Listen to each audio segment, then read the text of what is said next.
Steve Gardner from USA Today, kind enough to join us for a couple moments as we put a bow on the World Series. And what time did you go to bed last night, Steve? I was probably around 1:45 or so. Was it work related, or was it just dabbling around the dial watching TV?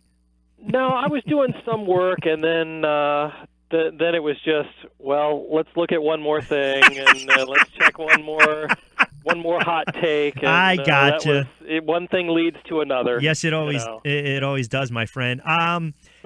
We get to put a bow on what I thought was a great World Series.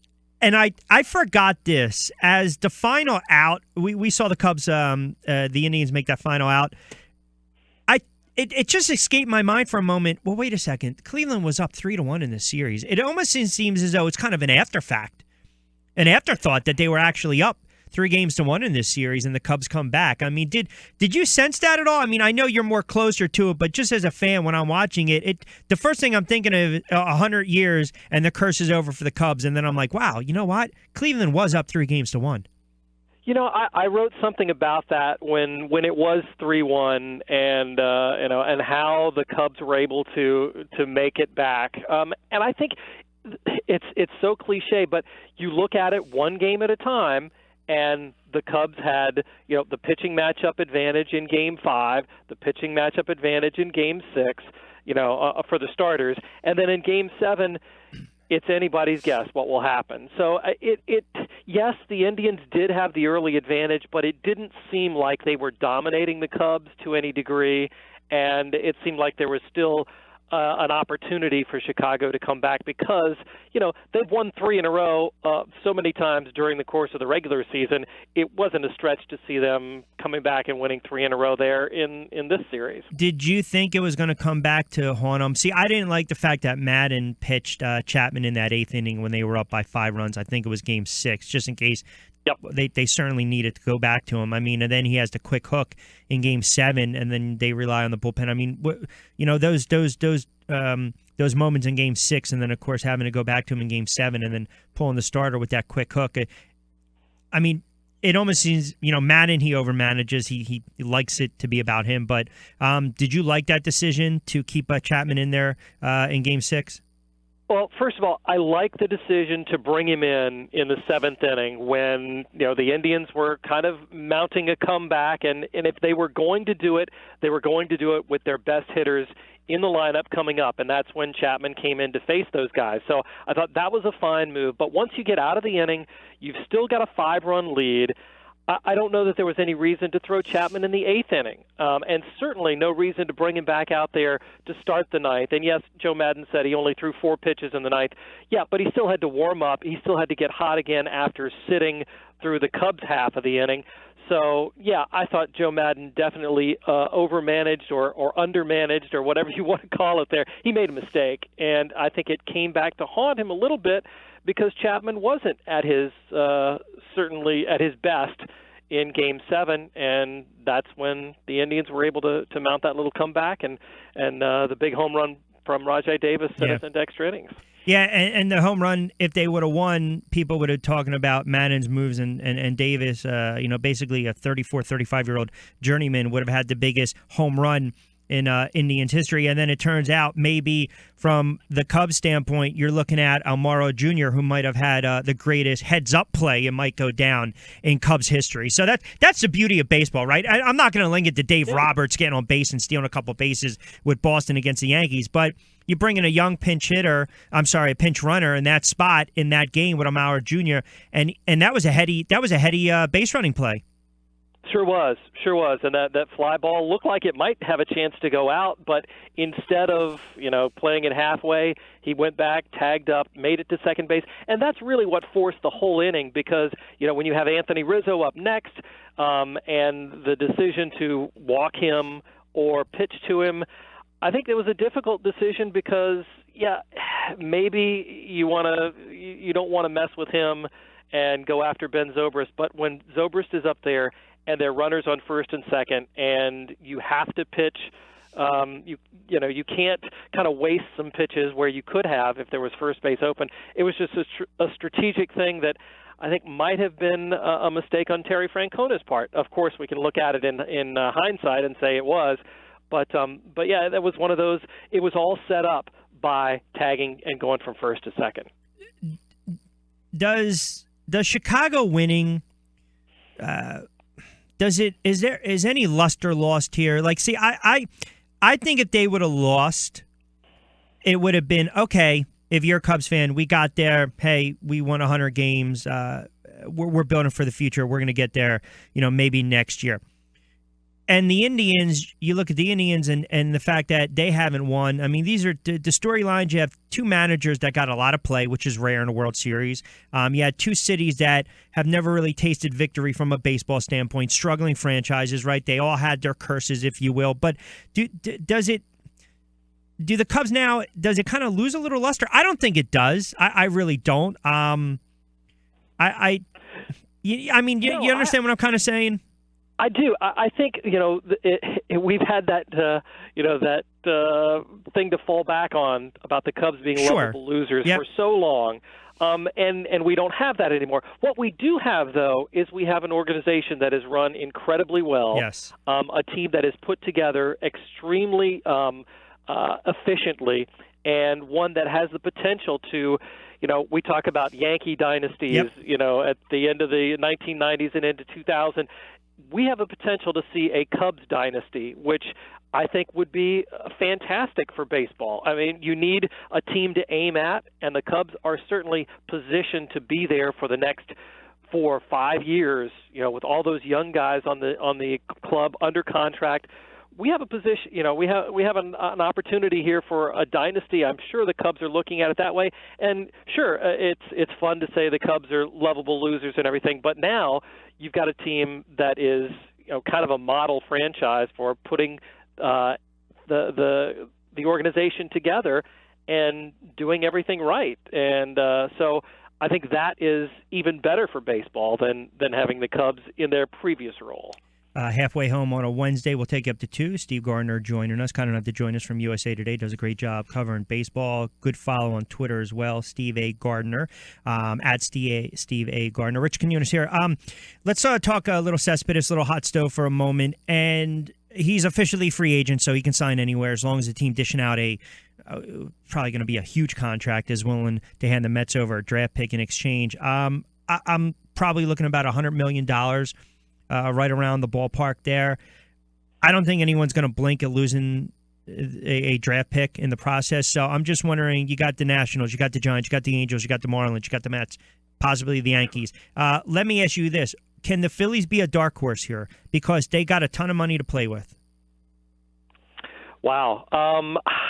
I think it also, you have to take a look at from the standpoint of Cespedes wanting, where does he want to go? And it's not necessarily all about the money. I know. Teams I think will be able to offer him maybe more money than the Phillies will. I think it's just a question of, does he want to go to a team that maybe doesn't have the idea that it's contending right away? I think that's really the question. The other teams that you mentioned, or most of the other teams that you mentioned, are a little bit closer to playoffs and have other pieces in place. Mm-hmm. So I think that's the real question. It's not necessarily in terms of what he can get on the market from whom, but where he wants to go as well. Well, yeah, and the thing is, from a logical standpoint, I mean, it kind of makes sense with the Phillies having a ton of money. You got Citizens Bank Park, so that's a slugger-friendly, a homer-friendly park. Ryan Howard off the books. Their young pitching staff could be nice, certainly generate a little buzz. I think my gut tells me he's going to re-sign with the Mets. What do you think? It's because he really likes New York. Yeah, and he's had success there. They've gone to the World Series there, so I think that's probably the most likely standpoint or result at this point. But yeah, the one thing, I mean, he opted out. He signed with the Mets last year at in the off season. They gave him the ability to kind of choose his path. So I think there's something to be said for that comfort as well with the management in New York and what they can do for him and how they work together.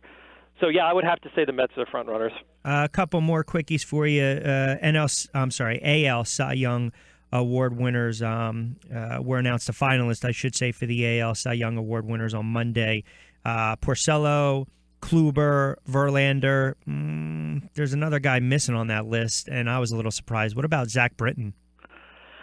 I'll tell you, I think Zach Britton had a fantastic year, but when you're only throwing 60 innings and other guys are up in the 200s, I just don't think you can say that they are the best, that reliever is the best pitcher in baseball. Even if he puts up ridiculous numbers, those other pitchers are still, they get the ball every fifth day, they go deep into games. I still think that's where. But what about how vital they would should come from? How about how vital they would be to their team's success, though? I mean, how vital was Zach Britton to the Orioles' playoff success? Well, that's a fair point. That's a fair point. You bring up a fair point. I mean, I look at a guy like Raleigh Fingers in the year he had with the Athletics. You can't deny that. I thought Britton had a great year, and if you put a gun to my head right now, I would probably say Verlander. But again, that's just me. I was a little shocked. I would have put Britton up there because I think sometimes closers they're kind of like kickers in football. They don't get as much respect as they should because when a game is blown, what's the first thing you say, right? Yeah, and he didn't blow any. No. So I mean that's great for him. I think though, you talk about Raleigh Fingers. Raleigh Fingers would pitch 3 innings at a time. A different era. You're right. You're right. And so in that regard, I think we see, if Andrew Miller comes in and pitches, an average of 2 1/3 innings every time out in 2017, I think he has a better case for a Cy Young Award than Zach Britton did this season. It's just there's so few innings, and he only impacts games that the Orioles are leading in. That's the thing. You're only pitching in games that you are leading.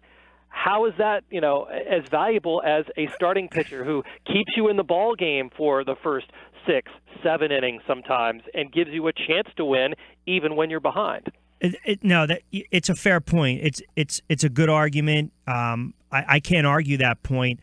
The only thing I would kind of counter with is I guess maybe they don't include the postseason, right? It's a regular season. Yeah, so right at the end of the right away you start to think, okay, if they would have made that postseason run, if there was a little more cachet to it. I just think for what he did this year, I was impressed by it, but your points are valid. You kind of squashed me on that one.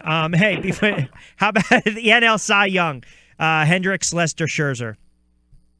I think it's Scherzer. Again, the innings, the strikeouts, being the workhorse for that staff. The 20 strikeout game, I think, is a signature moment from the course of the season. I think that'll resonate with the voters, and I think the 2 Cubs maybe take away. You can argue which one was more valuable. Hendricks was their number 3 starter in the playoffs. Does that make a difference? I think it's hard to pick between those 2, and as a result, I think we'll have Max Scherzer win the AL Cy Young Award. Does it hurt? The NL Cy Young Award. Does it hurt Trout that he didn't play for a contender this year? I think in some people's mind it does. I'll tell you what, though, he could win because you may see some votes split between Mookie Betts and David Ortiz. Right. Same sort of thing. I think Trout is going to be, you can't help but put him in the top 2 or 3 on any ballot. I think he'll be on every single one of them. And the others, you can throw in any different kind of order. I could see, Betts finishing anywhere from 1st to 3rd or 4th on some ballots. And I think the consistency, we could see Mike Trout win without being on more first-place ballots than, say, Mookie Betts or Jose Altuve. And then lastly, NL MVP Bryant Murphy Seager. I mean, I just think, I'm sorry, I think it's got to be Daniel Murphy. From start to finish, I thought he was the most consistent and best player in the NL. Murphy's had been fantastic all season long, and carrying the Nationals, especially when last year's MVP Bryce Harper was not fully healthy. I think that's a great testament to a fantastic year that he's had. That said, I think Chris Bryant ends up winning it simply because played Gold Glove caliber defense, played a couple different positions, and hit more home runs. Not as high of a batting average, certainly, but I think in terms of being valuable to the Cubs and the Cubs' success, I think Bryant ends up winning it because, in my mind, he was more valuable than Murphy was. All right, my friend, it's always great to catch up. We'll catch up in another week or two once we kind of get settled in with what's going on with baseball moving forward with some of these potential off-season moves. I'll chalk up debate number 1 goes to candidate Steve Gardner. I appreciate being able to debate civilly and honestly. Yeah, exactly. And no, hey, listen. In the morning. No smear tactics here. Indeed. All right, you yes, got it, indeed. Steve. Appreciate it, pal. Thanks, All right, buddy. be well. You got it, Steve Gardner. Good stuff.